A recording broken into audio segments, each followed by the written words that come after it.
saya tidak pro terhadap Israel dan Palestina. Saya sering katakan bahwa saya pro atau kontra itu bukan pada pihak. Saya pro atau kontra itu pada sebuah tindakan atau gagasan atau ide atau pemikiran gitu.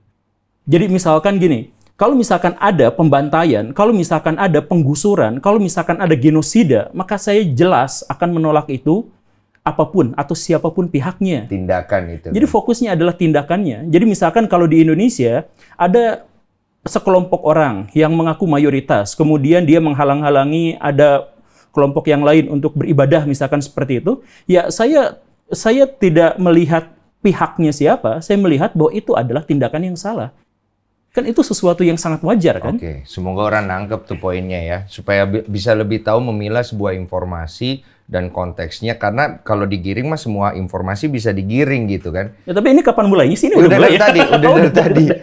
Aku pengen narik dari dua perspektif. Tadi kan kita ngobrolin dari dua arah. Kita ngomong dari perspektif Islam ya. Guru Gembul tahu nggak secara sejarah dari perspektif Islam mengenai perang ini? Ada sesuatu hal yang membingungkan kalau misalkan kita melihat ini dalam konteks agama. Misalkan Islam dalam hal ini ya. Kenapa? Karena Israel sejak awal adalah sebuah bangsa yang diklaim oleh 3 agama sekaligus minimal. Misalkan ya, sekarang banyak orang Kristen di Indonesia yang mengaku pro terhadap Israel. Padahal orang Kristen di sana diludahin.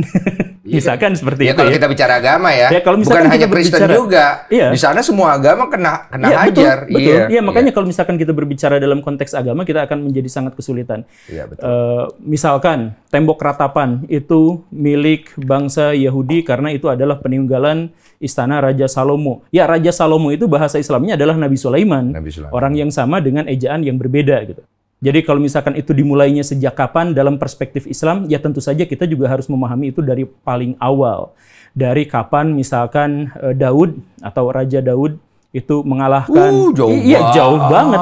Karena Daud itu nabinya orang Islam. Jadi kalau misalkan kita berbicara tentang ini menurut perspektif Islam, ya kita nggak hanya berakhir dari Nabi Muhammad, kemudian Nabi Muhammad meninggal digantikan oleh Abu Bakar, kemudian digantikan oleh Umar kemudian melakukan pengambil alihan wilayah itu secara damai dan kemudian sejak saat itu milik kaum muslimin. Ya tidak seperti itu juga, karena Daud itu, kalau misalkan orang Islam, orang Muslim tidak percaya pada Daud atau menghinakan Daud misalkan, dia bisa dikatain murtad.